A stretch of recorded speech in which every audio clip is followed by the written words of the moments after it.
So many people have told us and truly believe that it's impossible and not really necessary to have a more minimalist lifestyle or declutter when you have kids or a family.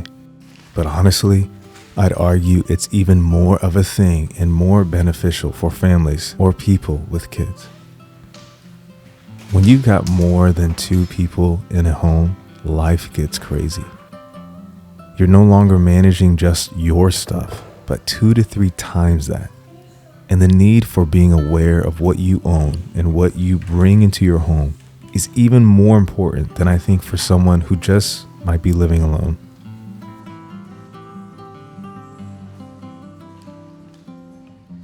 So now that leaves us with the question, so what? Why does it matter? Every day, or on most days, we wake up with 100% battery.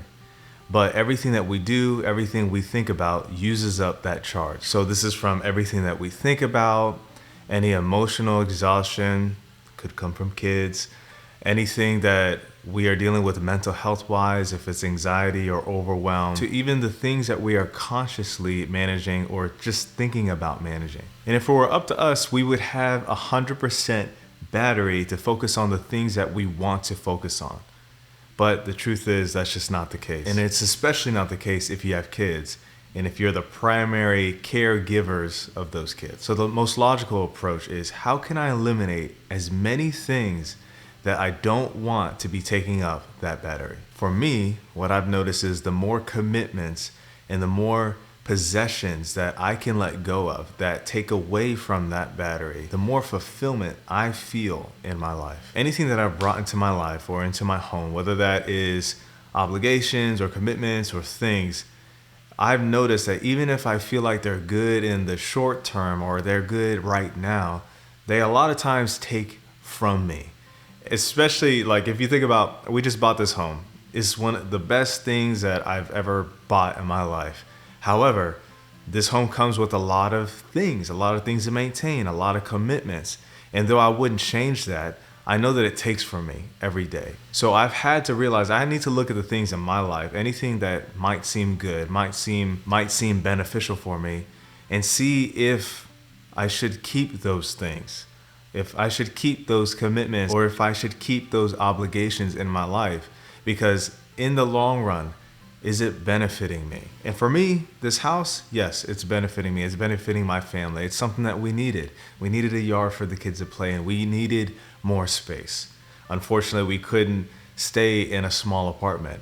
However, I know the obligations and the priorities that come with it, and I know that it takes from my battery, and I've accepted that. But at the end of the day, I know that I have to be very choosy and picky on what I allow to take from my daily battery. So having less to maintain doesn't fix all of life's problems, but it can definitely help alleviate a lot of the stressors throughout the day.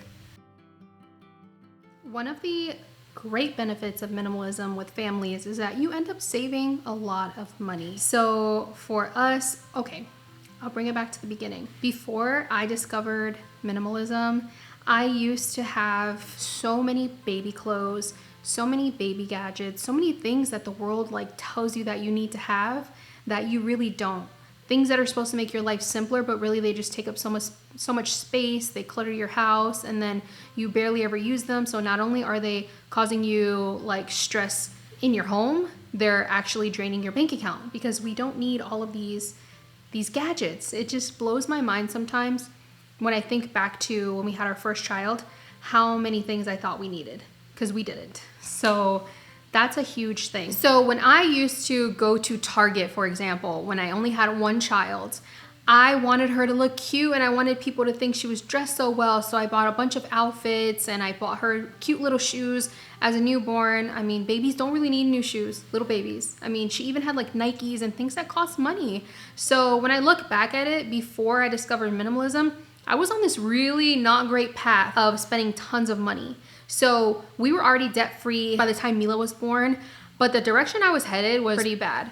And thankfully, I quit my job, and in that short time frame, I, discovered minimalism and all of that. And I really do think that the lifestyle we started to live with less spending, less consumerism, like less stuff, I feel like that has actually contributed to me being able to continue being a stay-at-home mom 5 years later.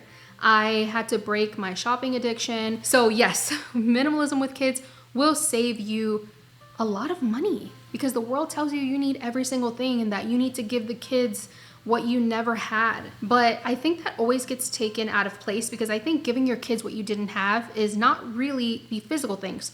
Sure, if you didn't have a lot growing up, which my husband talks about a lot, if you didn't have a lot growing up and there was things that you as a child really wanted and you didn't get those, I understand wanting to get those things for your child, but I think that it gets taken so far these days. And for me, I never lacked as a child. My parents, there was 4 of us, and they always made sure that we had the things that we needed, the things that we wanted. No, they didn't get us every single little thing, but when they knew it was important to us, they got it for us. And I do the same with my kids, but when I say I want to give them everything that I didn't have, I feel like, first of all, I have great parents and they watch these videos, so I love you guys, and you guys did the best that you could with what you had at the time. I mean, this was 31 years ago. But I do wish that my parents weren't so busy all the time. My mom and my dad had to work full-time jobs to provide for the family. And, it was like on the weekends, it was time for them to relax or clean, or we would go to church. But I feel like I wish we had had more time together, present. I wish we could have been like those families on TV who like literally every single day they sat down, they ate dinner together, and people would ask you, or your parents would ask you like, what was the highlight of your day? What was the low point of your day? So those are the types of things from my childhood that I kind of grabbed onto that I want to give my kids. Not the physical items, So for me, I feel like I try to give them more of me.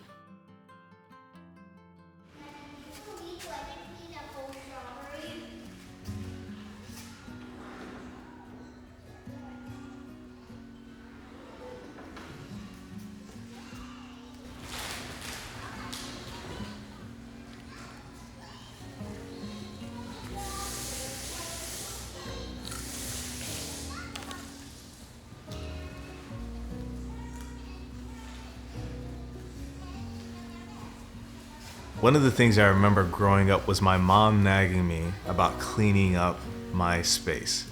I would remember whenever my mom and my brother would wake up on the weekends and they would deep clean the house and they would be cleaning constantly, and it would aggravate both of them that I would just still be laying in bed watching TV or playing video games. But if you looked at our home and our consumption habits, they didn't necessarily reflect tidy and organized. If I could take away anything that I learned from growing up, is the only way to really do this, to leave a lasting effect on your kids, is to lead them by example. So not just telling them to clean their rooms or to be tidy, or if you're not, you're gonna have X, Y, or Z punishment, but them seeing you do it, them seeing you live out the example that you want them to take. If they can see your urgency and your desire to keep the home clean and peaceful, then it's a lot easier, I feel, for them to model that same behavior. Now, I'll be the first to say that this is not a trait that I naturally have, to be clean and tidy and organized.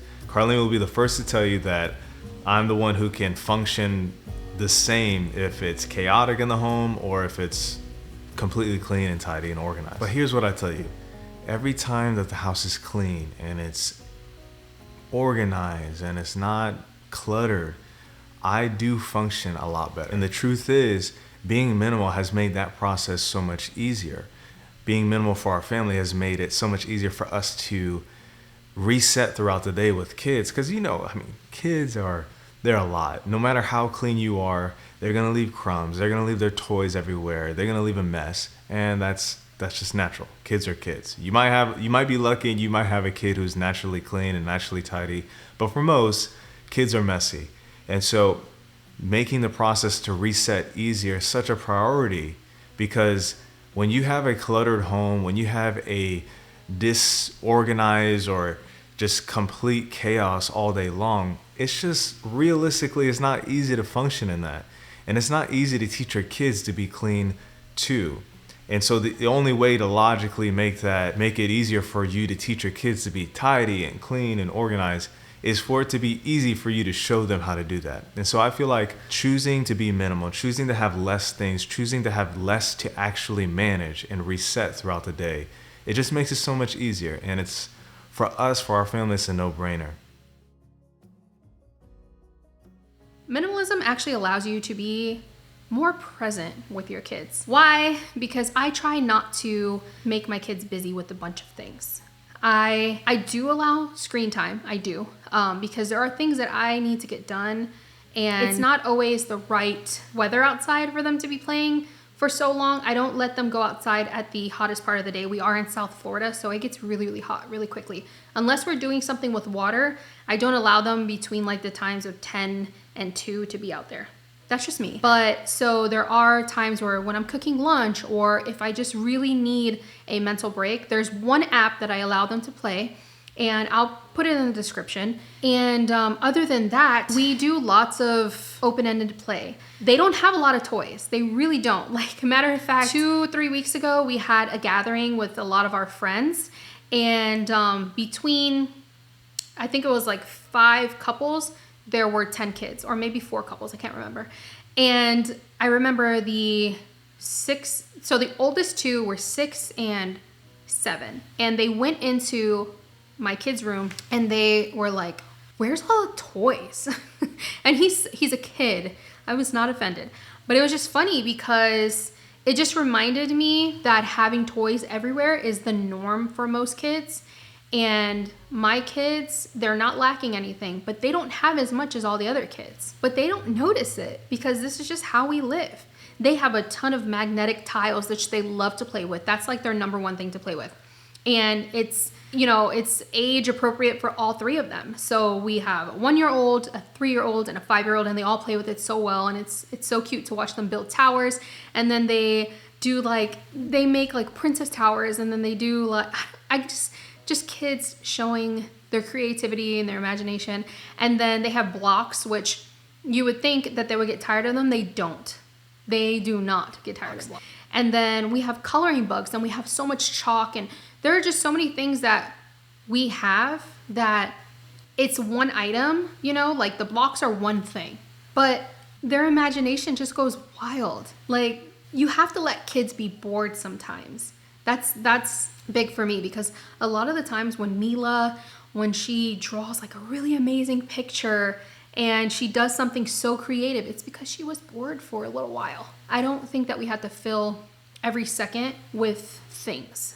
So, I love that about minimalism, because before, I wish I could find some footage. I had every gadget. I'm talking about even since she was born. I had multiple baby swings. I had toys everywhere. I remember one time I posted on Instagram and like, does everyone else's living room look like this? Because there was toys lined up against a wall. It literally looked like a daycare center. And I remember someone was like, absolutely not. And I kind of was like offended, because I'm like, what is that supposed to mean? But I don't think that my house was meant to look like that, be like that. It wasn't welcoming to me who lived there. I don't care about, people coming in because they know we have kids, but it wasn't something that I liked coming down the stairs to when we lived there to see. So I think that minimalism allows us to be a lot more present with our kids, because we can actually do things that we interact with them with. They're not so attached to little things. Like, we play together, we draw together, we do like little workbook activities. Mila loves to do like preschool stuff, so my son likes to do little workbook activities. So we interact a lot more, and that's something that for me, like I said before, I wish that I had more interaction with my parents. Like, I wish they would have like known me just a little tiny bit better. I know that they loved me so much, but the way I'm getting to know my kids, because I'm intentional and I'm not so concerned with things and people and all of that, I feel like I'm getting to know them on a level that I, as a kid, would have liked to be known. I know their favorite, these are basic things, but their favorite color, what makes them happy, what makes them sad. I know, like, I ask them so many questions, like, well, why did you do that? Or like, why did you build it that way? Or I don't know, just so many more ways that I'm present with them. And I don't think I could have been the way I am today if I was still living the way that I was. And people will say that minimalism is a trend. And I remember when we first started, People definitely thought that. But it's been years, and there's no way that I would ever go back to how I was. And I feel like the best way to get people to understand your lifestyle and why it's not something that's just gonna fade is just by living it. And this is our life, and I am probably ranting right now, but I do feel like minimalism has allowed me to be present. I don't want to spend every single moment of my life stressing about things, stressing about what my kids do and do not have, or how I need to clean every second. And although I do love a very clean house, it doesn't take me long. Like this morning, so we've been dealing with a sick baby. Our 1-year-old got the flu, and that was really hard because I don't know how he could have gotten it. He barely leaves the house. I think it was from the gathering we had, but he had the flu. He had a really high fever. It was 104.6 for 24 hours. Yes, we took him to the doctor. We did everything. We broke the fever. And then it's just been, I've been on like high alert because I just can't relax when my kids are sick. And I was taking care of him, so I ended up getting sick myself. I don't think I got the flu. I tested negative for it, but I've had like a pounding headache for days. So the reason I'm saying that is because I ended up going to the doctor because I felt like I couldn't tough it out anymore. They said maybe I had the flu and this is just like a lingering symptom, but I had no other symptoms, so could have been. But anyway, all that to say, I used to drive myself crazy with needing everything to be clean all the time. And even though I appreciate and love a clean house, I just had to let the house go the last couple of days. Like I didn't have the mental capacity. I didn't have the strength to do it. And I still don't feel great. But it's funny because this morning I woke up and I looked at the kitchen and I was like, oh, this is not the way I want to start my day. I just don't like a mess. But it took me 5 minutes, literally 5 minutes to get it back in order because everything has a place. As opposed to before, I would shove things in closets and do all of these things. Now I have nothing to hide. Everything has a place. Everything has a spot. I can quickly clean it up and just move on. And that's just such a huge benefit. So I'm able to just really focus on my kids when they need me. And then I'm able to just kind of get everything back in order quickly and then move on. So that's a really big bonus.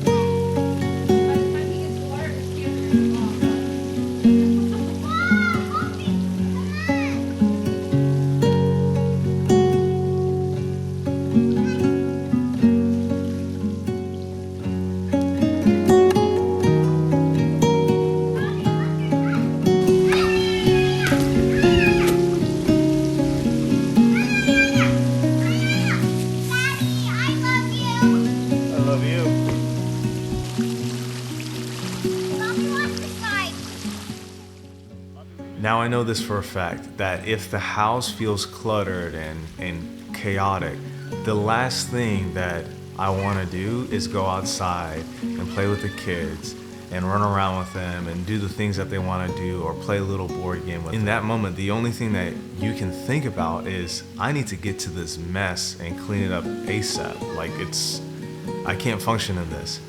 And it's not bad to feel this way, but it can rob you from being present in the moment, which is very important to me as a father. Like I mentioned before, everything that I do, everything that I focus on takes away from that battery.